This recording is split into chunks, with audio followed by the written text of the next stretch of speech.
besig met 'n studie aangaande die boek van Petrus, 1 Petrus.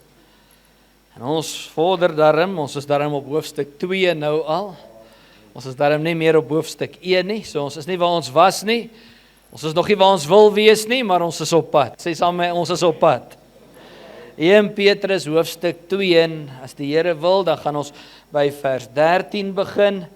En dan wil ek vanmôre met u gesels. Nou, ons het verlede week gesê dat ons as gelowiges is vreemdelinge en bywoners op hierdie aarde en dat ons 'n ewige burgerskap in die hemel het. Met ander woorde, ons lewe hier op aarde is tydelik en ons weet dat wanneer ons lewe hier op aarde verby is, sê die woord van die Here dat ons vir ewig saam met Jesus sal wees.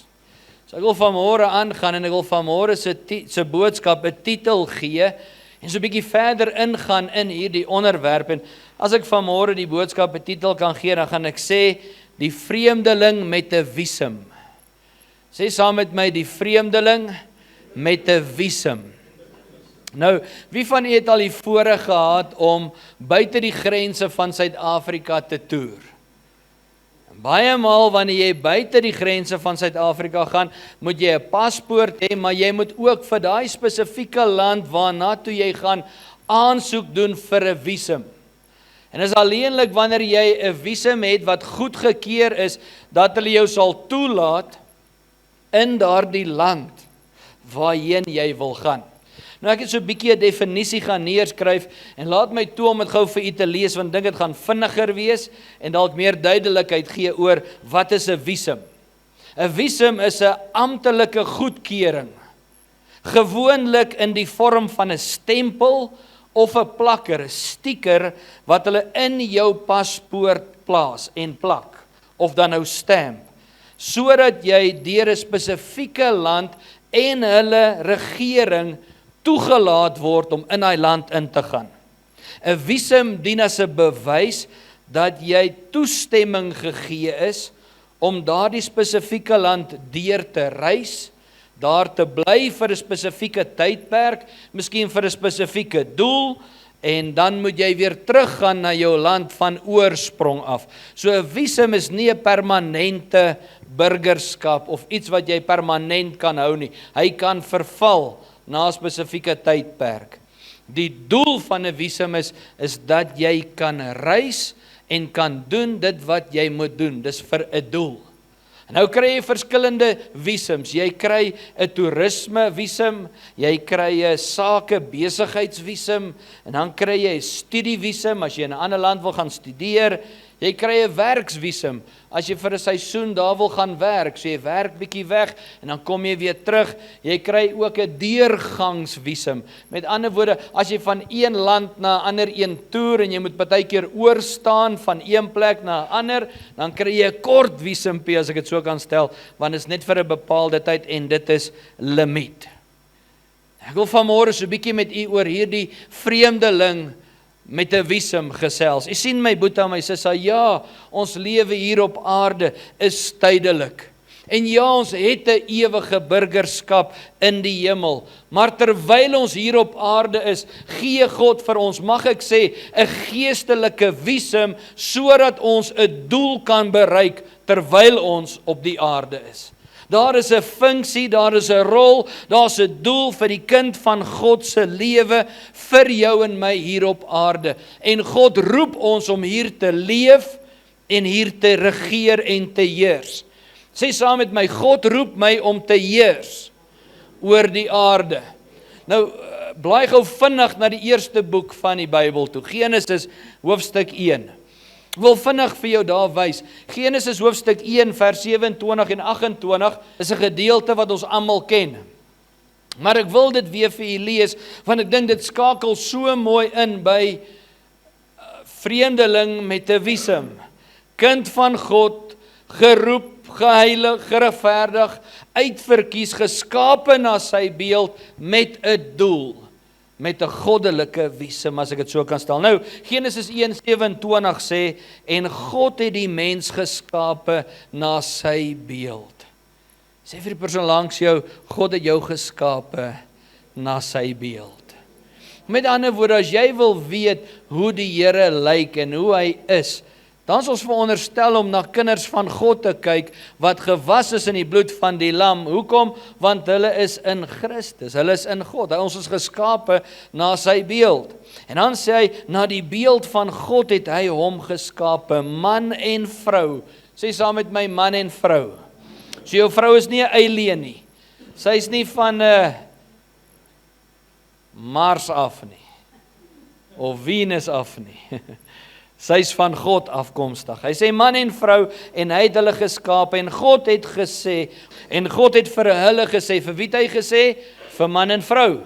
Vir Adam en Eva, maar ook vir jou en vir my, wat na sy beeld geskaap is. Hy sê, en God het hulle geseën en vir hulle gesê, wees vrugbaar, en vermeerder, en vul die aarde. Wat sê hy? Wees vrugbaar, vermeerder, en vul die aarde. En dan sê hy, highlight hierdie gedeelte, onderwerp dit en heers oor. Onderwerp dit en heers oor. I will give you authority over this world and what I have created. Wat sê hy? Oor die visse van die see en die voëls van die hemel en oor al die diere wat op die aarde kruip. Met ander woorde, God gee vir jou en my die verantwoordelikheid en die autoriteit om te heers op die aarde.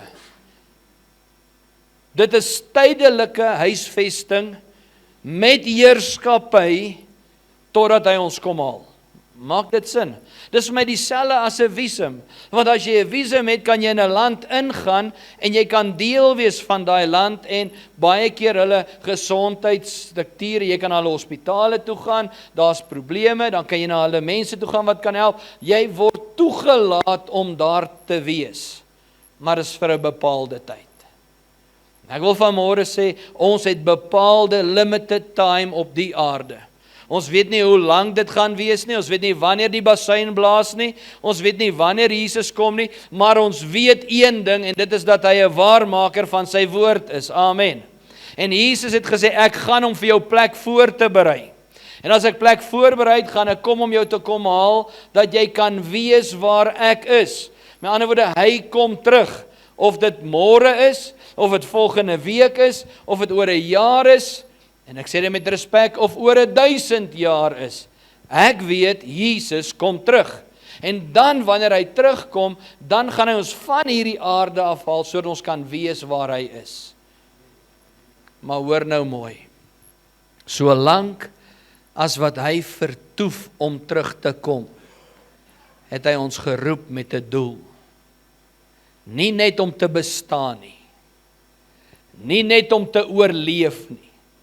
Nie net om maar dag vir dag deur te gaan en te probeer om die budget te laat meet en die kinders gelukkig te maak en jou man gelukkig te maak en jou vrou gelukkig te maak en om die baas gelukkig te maak. Nee, hy het jou uitverkies met 'n doel vir vandag. Sê gou vir die persoon langs jou, jy het 'n doel vir jou lewe. Christo, daar's 'n rede dat jy nog asemhaal. Christo aan hierdie kant, daar's 'n rede dat jy nog asemhaal. Christo in die middel, daar's 'n rede dat jy nog asemhaal. Amen, dat jy lewe. Hy het 'n doel vir jou lewe.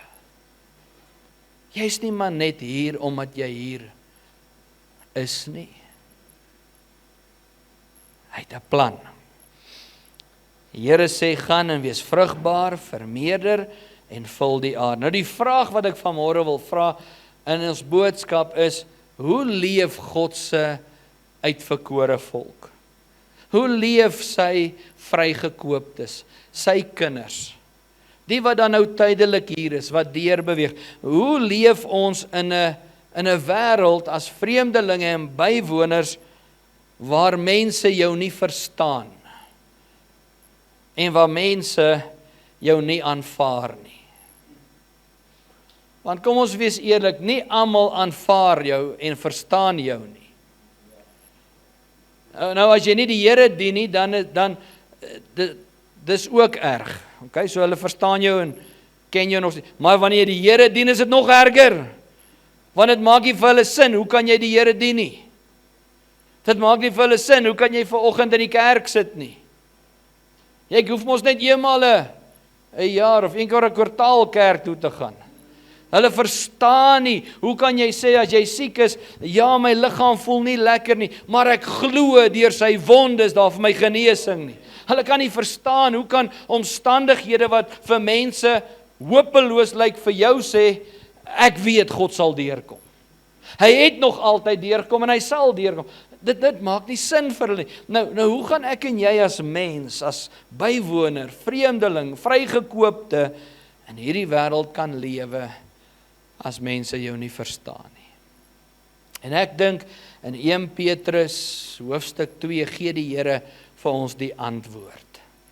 En ek wil vanmôre met u hierdie antwoord deel, want ek glo dit kan ons aanmoedig om aan te hou. In Engels sê ons altyd keep on keeping on. Dis die regte woord. Hou aan te hou. So blaai saam met my in u Bybel na 1 Petrus hoofstuk 2 toe. Ek weet ek het daarmee begin, maar toe vat ek jou mos Genesis toe. So jy maar jou vinger oop hou daar by 1 Petrus, of jou kaartjie daarin sit, of daai lyntjie wat in jou Bybel is, dat jy maklik kan cross-reference. Alright. Ek glo die Here gee vir ons as kinders die antwoord, en God wil hê dat ons as sy kinders, ons lewens moet 'n bewys wees, en moet 'n getuienis wees, dat ons vry is in God, maar ook onderdanig is in die Here.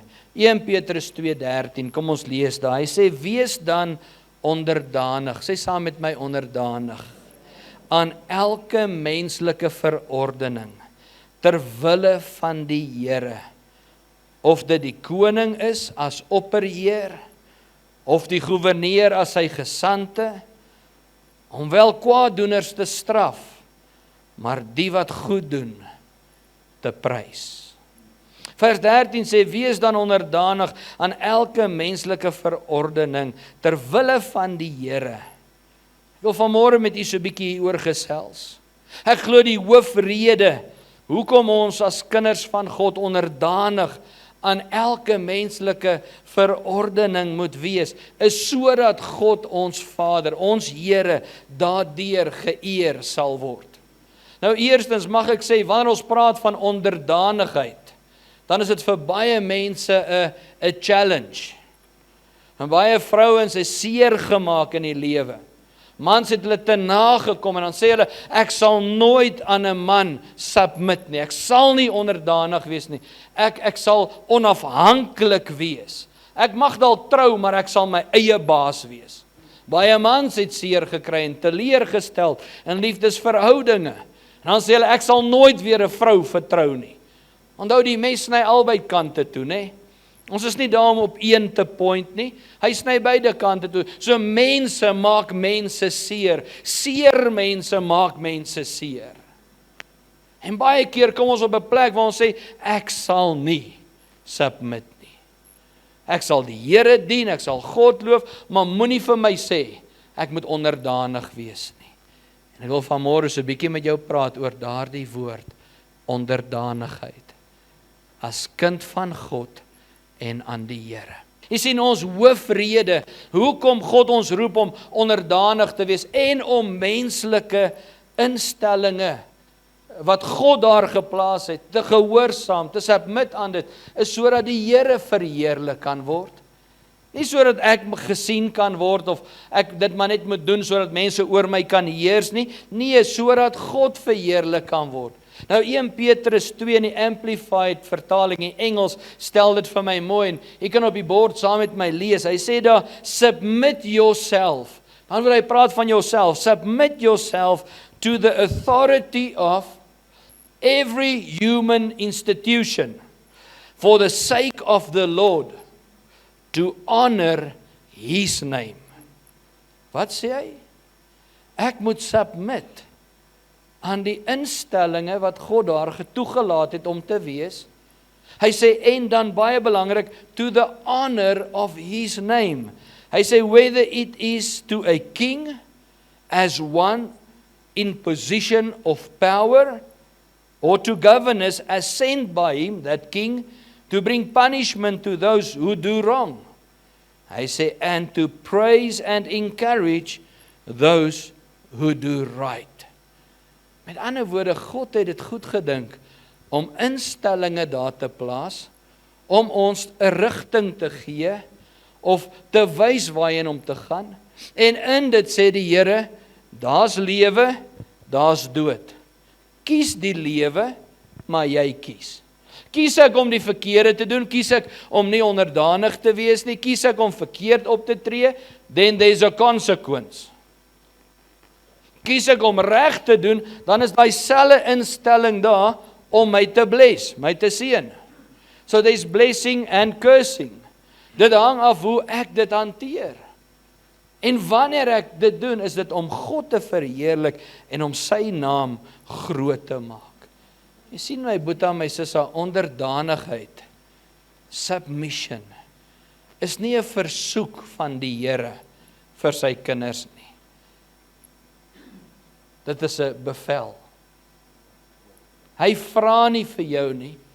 Dis 'n opdrag wat hy sê, jy moet onderdanig wees. As gesande en as ambassadeurs van Christus, wie ek en jy is, moet ons onsself onderwerp aan elke menslike insetting of owerheid. Die Bybel gebruik die woorde, hy sê keisers en goewerneurs, in vandag se taal ons regerings, ons land en ons wette, maar hoor mooi, natuurlik solank as wat dit in lyn is met God se woord. God se woord is ons maatstaf. En solank as wat daai insetting of daai wet of daai regering nie verwag dat jy teen God en teen sy woord gaan nie, moet ek en jy onderdanig wees. Of ons daarvan hou of nie.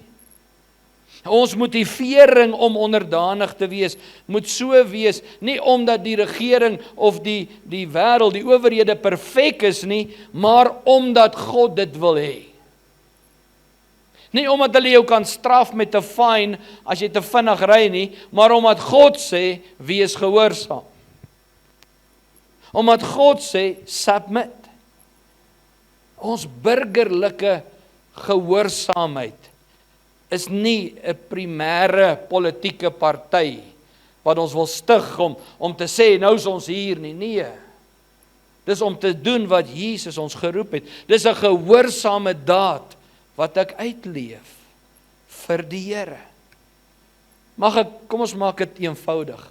As jy jou belasting betaal, doen jy dit omdat die Here gesê het, betaal aan keiser wat hom toekom. Wat hy daarmee doen, het eintlik niks met jou en my uit te waai nie. Hy sal voor God staan. Die Here sê, betaal keiser wat hom toekom. As die Here sê, kom ons stel dit so, hoekom is jy gehoorsaam aan die verkeerswette van die land? Net omdat jy bang is vir 'n ongeluk? Dat jy dalk in 'n ongeluk mag kom en mag doodgaan? Hoopelik is dit nie die enigste rede hoekom ek en jy verkeerswette gehoorsaam nie. Ons gehoorsaam wette in die verkeer omdat dit reg is in die oë van die Here. Die Here het dit daar geplaas om ons te help en te lei. Dis hoekom ek nie my lisensie koop nie. That's the easy way out. Alright, kan jy God se seën koop? Nou, hoe gaan jy nou bid en vra hy moet jou beskerm as jy dit illegal gedoen het? Amen of eina? Jy sien, ons dink nie altyd daar nie, ons wil die seën van die Here hê, ons wil hê hy moet ons help, maar dan doen ek hom hier onder die tafel gegou deur. Ag, die Here verstaan, hy sal ons voorsien, hy sal ons help. In die ou tyd het ons nie mense omgekoop nie, ek moet sê ons nie, ek hoor mense, hulle het net so borrel daar onder die spaarwiel ingesit. So as jy jou 100 punt check doen, jy tel hom op en sê jy vir die ou wat die punte check, daar's 'n geskenkie vir jou. My boetie en my sussie, God kan ons nie seën as ons verkeerd optree nie. Hy kan nie deel hê aan ongeregtigheid nie. En net so verwag hy van my om gehoorsaam te wees aan die owerhede en die menslike insettinge wat hy daar geplaas het. Dis sy wil. Blaai saam met my na Romeine 13. Dat ek dit vir u wys. Dat u nou nie dink hierdie pastoor suig nou weer goed uit sy duim uit vanoggend nie. Romeine 13 vanaf vers 1. Romeine 13 vers 1 lees ons volg, hy sê: Laat elke mens hom onderwerp aan die magte wat oor hom gestel is. Wie is elke mens in hierdie plek? Nou, die mense steek vir my die hande op, die aliens sak net julle hande. Hy sê, laat elke mens hom onderwerp aan die magte wat oor hom gestel is, want daar is geen mag behalwe van God nie. Hy sê, en die wat daar is deur God ingestel. Ons praat nie van bose magte, ons praat nie van goed wat mense verdraai om hulle self te verryk onder die tafel. God het sekere dinge daar geplaas. En hy sê, alles is deur God ingestel. Alles wat rein is, alles wat lieflik is, alles wat kosbaar is, alles wat waar is. Nou vers 2, sodat hy wat hom teen die mag versit, die instelling van God weerstaan. En die wat dit weerstaan, sal hulle oordeel ontvang. So of jy kind van God is of nie, as jy skuldig is jy skuldig. Okay, vers 3, want die owerhede is geen voorwerp van vrees by die goeie dade nie, maar by die slegte. Maar wil jy die mag nie vrees nie? Doen wat goed is, en jy sal lof van hom ontvang. Want hy is 'n dienaar van God, jou ten goede. Maar as jy kwaad doen, vrees dan, want hy dra die swaard, nie verniet nie, want hy is 'n dienaar van God, 'n werker om die een wat kwaad doen, te straf. Ek onthou, mag ek gou vir jou 'n storie vertel. Ek was eendag in standaard 8, dit was graad 10. En ek het 'n 50 gekry by my pa, 'n Honda MB50. Maar ek het nog nie my learners of my license gehad en ons het in Sonland Park gebly. En die dag is ek huis toe na skool en daar was iets aan by die skool, ek het altyd fiets gery. En die dag besluit ek gaan my 50 vang. En ek gaan gou die middag skool toe ry. Maar ek weet ek het nie 'n learners nie. En ek bid. En ek is op hierdie 50, daar gaan ek oorval toe. Ek weet nie hoe werk dit nie, maar die duiwel het 'n ou agter 'n bos laat uitspring, wat daar weggekruip het, wat geweet het ek gaan daai pad ry. En daai dag, toe fyn hy my en hy vang my.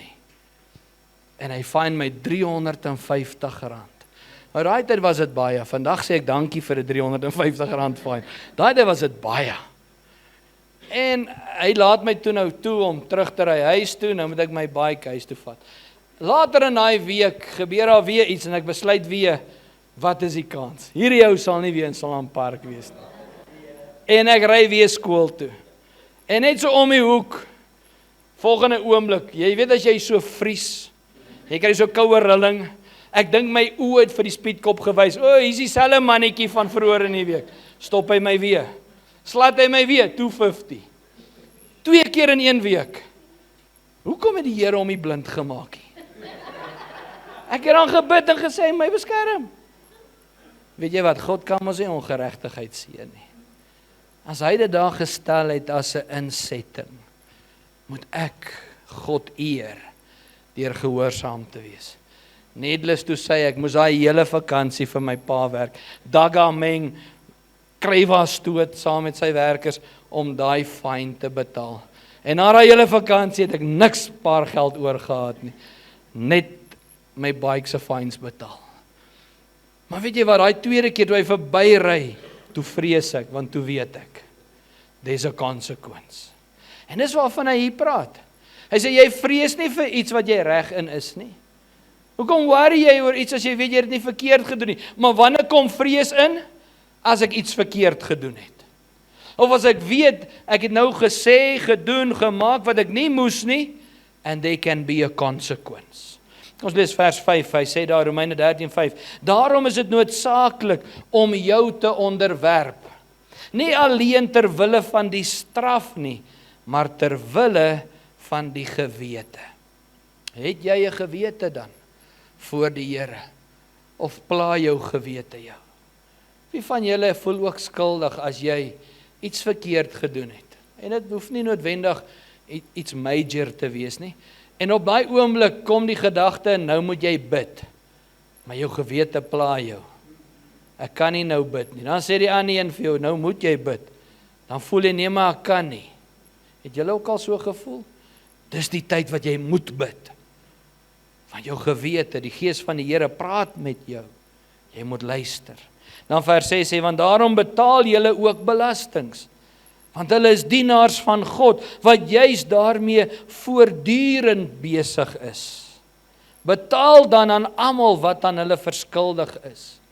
Belasting aan die wat belasting, tol aan die wat tol, vrees aan die wat vrees, eer aan die wat eer toekom, en wees aan niemand iets skuldig nie, behalwe om mekaar lief te hê.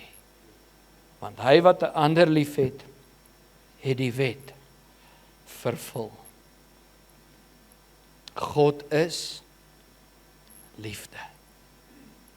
Jesus het nie die wet kom breek nie. Jesus het die wet kom volmaak, kom vervul.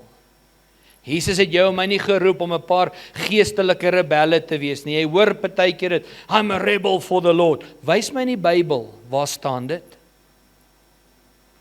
Hy het nie gesê jy moet 'n rebel wees nie. Hy het nie gesê jy moet rondgaan en almal bestraf en openbaar en rebels optree. Nee, hy het gesê volg Jesus. Kom vervul, kom volmaak die wet in Christus. Kom wees gehoorsaam, kom wees lief. Amen. Hy het ons nie geroep om te judge nie. Hy het ons geroep om lief te hê. Dis wat die verskil maak. Kom ons gaan terug na 1 Petrus toe. Ons lees vers 15. 1 Petrus hoofstuk 2 vers 15. Hy sê, want so is dit die wil van God, dat julle deur goed te doen, sê saam met my, goed te doen, die onkunde van die dwaase mens tot sooie sal bring. Vers 15 gee vir ons hier 'n baie mooi strategie. Hy sê, daar is krag daarin om goed te kan doen. Daai goed te doen is nie net om allerhande goed te doen nie. It's to do something good, to do good, om goed te doen. En boonop dit is dit God se wil, dat ek en jy die regte ding doen, deur goed te doen. Al kos dit baie keer dat dit dalk negatiewe uitwerking mag hê op jou lewe. As God van ons verwag om dit te doen, dit wat reg is, moet ons dit doen. En wat ek daarby probeer sê is, as jy moet opstaan vir die waarheid teen geregtigheid, mag dit dalk 'n negatiewe uitwerking in jou lewe hê. As jy sê, ek gaan nie besigheid skelm doen nie.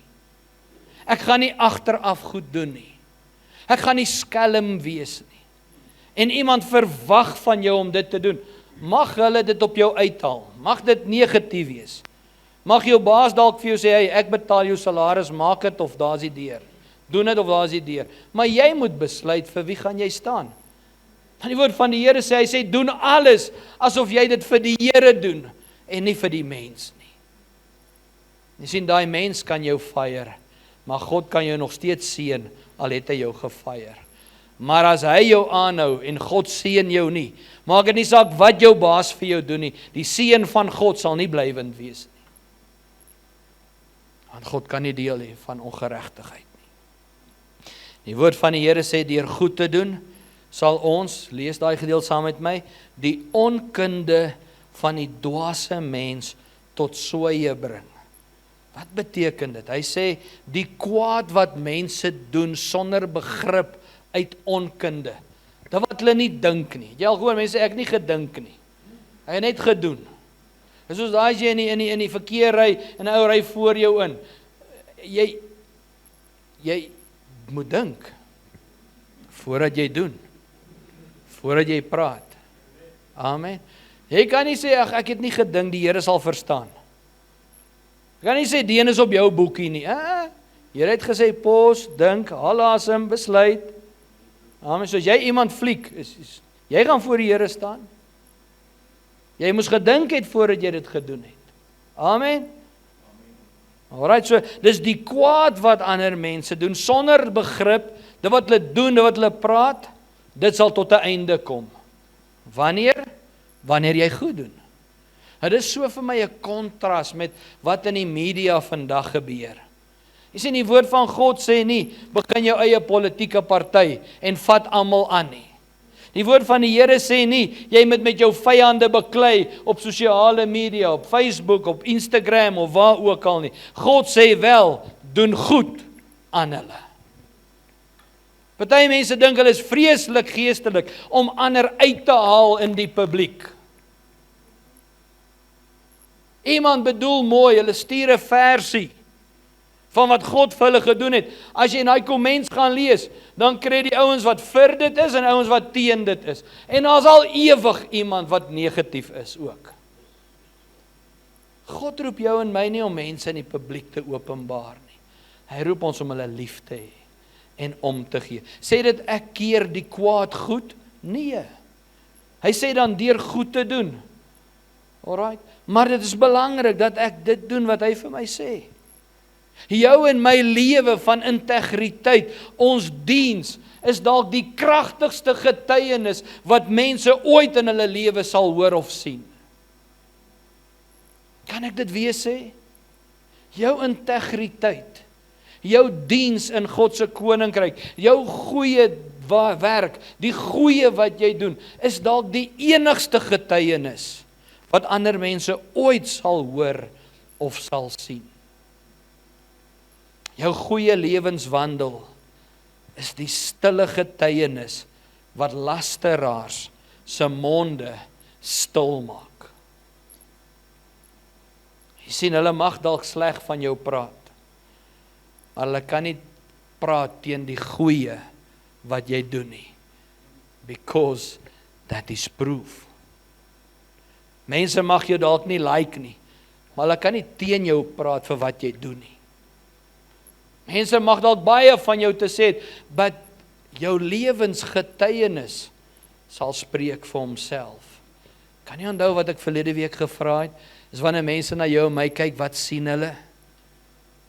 Sien hulle 'n burger van die hemel of sien hulle 'n aardse vleeslike mens? Selfe beginsel kom hier toe. Jou integriteit in Christus sal vir jou deure oopmaak. Dit mag dalk deure toemaak, maar weet jy wat, daai deur moes toegemaak het, want God het jou beskerm, want dit was nie 'n weg van integriteit en waarheid nie. Amen. God roep ons om die regte te doen. God roep ons om goed te doen. En jou lewe sal getuig verander. Kom ons lees verder, vers 15 weer. Hy sê, want so is dit die wil van God, dat julle deur goed te doen, die onkunde van die dwaase mens tot sooie bring. Vers 16, as vry mense, sê saam met my, vry mense, en nie asof julle die vryheid met 'n dekmantel vir die boosheid bedek nie. Hy sê, maar as diensknegte van God. Kom ons lees weer, hy sê, as vrye mense, en nie asof julle die vryheid het as 'n dekmantel vir die boosheid nie. Hy sê, maar as diensknegte van God. Daar behoort 'n balans in die kind van God se lewe te wees. Wie van julle sê saam met my, ek is kind van God? Is jy volmaak? Nog nie. Maar jy's kind van die Here. En daar moet 'n balans wees. Ja, ons is vry, maar ons vryheid moenie 'n dekmantel wees om kwaad te kan doen nie. As kind van God het ek en jy nie diplomatieke immuniteit nie. Julle weet mos wat is diplomatic immunity. As jy van 'n ander land afkom en jy's dalk hierso 'n verteenwoordiger van jou land, dan sê hulle jy het diplomatic immunity. Hierdie land se wette kan niks aan jou doen nie. So kom ons sê jy's 'n staatsamptenaar van 'n ander land, dan kry jy diplomatic immunity. As jy oor die stopstraat ry En die speedkop stop jou, mag hy jou nie fine nie, want jy het 'n kaartjie wat sê, I'm a diplomatic, I have diplomatic immunity. Jy kan maar doen wat jy wil, en jou regering en jou lande kan nie veel aan jou doen nie. Die kind van God het nie diplomatieke immuniteit nie. Jy kan nie net doen wat jy wil, sê wat jy voel, en maak soos jy wil maak nie. Die ware Christen se vryheid beteken, ek maak nie wat ek wil, omdat ek gered is nie. Dit beteken, ek is vry van sonde en slawerny, sodat ek God kan dien. Dis waar jou vryheid inkom, is om God te kan dien. Ek weet vanmôre is dalk nie een van die lekkerste boodskappe nie. Ek weet vanmôre is dalk nie een van daai wat Pieter op die stoel skree en sê, ja! Maar dis nog steeds die waarheid. En ons as kinders van God maak partykeer deure oop in ons lewe, waar die vyand vir ons pak slaag gee, omdat ons nie doen wat God se woord sê nie. Omdat ons 'n bietjie wil draai, of bietjie wil tweak, of net so bietjie hier wil iets doen, en ons dink ons kan wegkom. As kind van God roep hy ons om in waarheid te wandel. En as jy onskuldig en onregverdig aangekla word, of daar's iets teen jou, glo my, as jy vir die waarheid staan, die woord van God sê, die waarheid sal jou vry maak. Dit sal altyd jou vry maak. In afsluiting van môre. En die wat slaap sê, amen. Een van die karaktereienskappe van 'n ware Christen is dat hy of sy hulle self vrywillig aan God kan gee en aan God se orde kan onderdanig wees.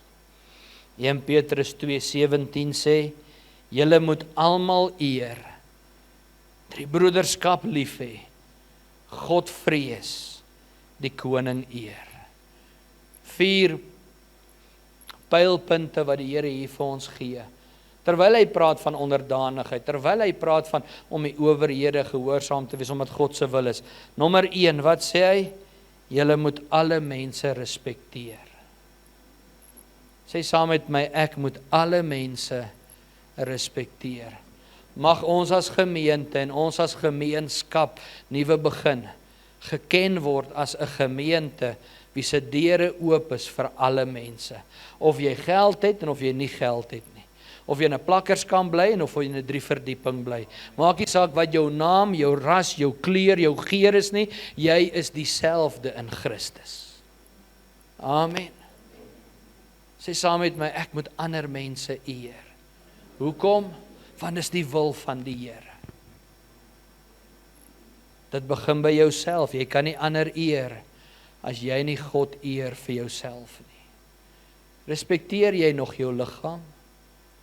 Eer jy jou liggaam? Sien jy jou liggaam as 'n tempel van die Heilige Gees? Die tweede punt daar sê hy, ons moet ons medemens lief hê. Dit is 'n spesiale liefde vir die kerk, burgerlike liefde. Ons moet almal lief hê, maar jy moet jou boetie en sussie in Jesus net soveel meer lief hê, met die liefde van Jesus. Nou ek gaan nie vir jou sê vir een langs jou, jy is lief vir hom of vir haar nie, want jy het saam met hulle hiernatoe gekom. Maar kyk gou vir iemand agter jou en knik jy net vir hulle oog. Moet my nou nie quoteer uit die Bybel en sê, Spreuke sê jy mag nie oog knik nie, want dit beteken bedrog nie. Ek het net 'n grappie gemaak. Knik maar net oog en sê ek's lief vir jou, hoor? Wat sê hy? Jy moet jou boetie en jou boetie en jou sussie lief hê met die liefde van Jesus. Dis maklik om iemand lief te hê wat vir jou lief is. Dis maklik om iemand lief te hê wat vir jou goed doen. Dit is so maklik om iemand lief te hê wat jou nie like nie. En wat nie bang is om dit vir jou te sê en te wys nie. Nogtans is dit die wil van die Here. Ek kan nie sê ek gaan nie. Dit is sy wil. Wat is die derde ene? Ons moet God vrees. Daai vrees is nie, ek is bang dat hy my gaan slaan met 'n weerligstraal, of dat ek gaan hel toe gaan. Daai vrees praat van respek. In Engels, reverential fear. Respek vir die Here. My aardse pa het ek gevrees, nie omdat ek bang was vir pakslaan nie, maar omdat my pa was. En ek weet ek kon hom vertrou. Ek weet as hy gepraat het, hy sal dit doen. Al moet hy sy laaste vat om vir my iets te doen, ek kan hom vertrou. Dis my pa, ek was lief vir hom, maar ek het respek gehad. Jy sien, by ma, ek het al baie lief, maar ek het die limits gepush. Sy sou sê, Ebenezer, nou wat julle, maar as my pa gesê het, Eben. Ek weet nie, daar is so stemtoon, Roland, kan jy onthou, jou pa, daar's 'n ander pitch in hy stem, dis my chomma, my laaitie, my billetjie, Eben. Hy vries op hy plek. Hoekom? Want ek het 'n respek vir hom. Hoeveel te meer nie vir my hemelse Vader nie. So vrees die Here. En laastens in afsluiting is, eer en respekteer die koning. Wat beteken dit? Respek vir geregtigheid en vir orde. As kind van die Here, ongelukkig is daar spotlights van die wêreld op die kinders van God se lewe. En hulle lê en loer soos die duiwel met verkykers. Wag vir 'n opening, wag vir 'n geleentheid om te sê, ja, kyk wat doen die Christene. As dit is hoe 'n Christen besigheid doen, dan wil ek nie. En ongelukkig, die hartseer is, daar's mense wat Christendom misbruik het en misbruik. Maar kom ek en jy verander dit. Kom ek en jy in ons lewe, as mense hoor, jy's kind van God, ons julle gaan doen besigheid met Pieter. Jy kan maar vir my nie glo. Jy kan maar, glo maar. Want hulle is kinders van God. Hoekom? Want hulle het integriteit. Hulle ja is hulle ja, hulle nee is hulle nee. Hulle staan vir dit wat reg is. Hulle is onderdanig. Gaan kyk maar, hulle boeke klop. Hulle het nie 3 of 10 besighede met klomp verskillende boekies nie. Nee, hulle doen dit reg, sodat God dit kan seën. Amen. Ons hele boodskap van môre kan ons opsom in een sin. Vrees God so ontsaglik baie, dat dit jou die krag gee om jou medemens, selfs die owerheid, te respekteer en goed te doen en God daarin te eer. Vir my dink ek is dit een van die kragtigste getuienisse wat 'n vreemdeling kan hê. Is 'n vreemdeling met 'n visum. Wat weet hoekom hy hier is. Wat mag hy en wat mag hy nie doen nie. En hy's gehoorsaam daaraan. Ek het die voorreg gehad om 'n paar keer al buite die grense van Suid-Afrika te toer. En dat ek weet nie of julle met my sal saamstem nie, maar as jy nie 'n burger in 'n land is nie, al het jy 'n visum, is jy versigtig wat jy doen. Waar jy gaan, hoe jy ry, hoe jy optree, want jy weet, eintlik het jy nie veel seggenskap in hierdie land nie. Dis maar net jou visumpie wat jou hier vir 'n tydjie hou. Ek weet is dalk die verkeerde voorbeeld, maar mag ons daai respek en vrees soveel meer vir ons Here hê. Mag ons doel bereik terwyl ons hier is, terwyl ons visum nog geldig is. Mag ons doen wat hy ons voorgeroep het. Amen. Kom ons bid saam. Vader, ons dankie vir die voorreg wat ons vanmôre gehad het om in U huis by mekaar te kon kom. Voorreg en 'n eer om U kinders te kan wees. U te kan dien. In ons lofprysing en aanbidding, U vrymaking, U hoop, U genesing te kan ervaar en ontvang.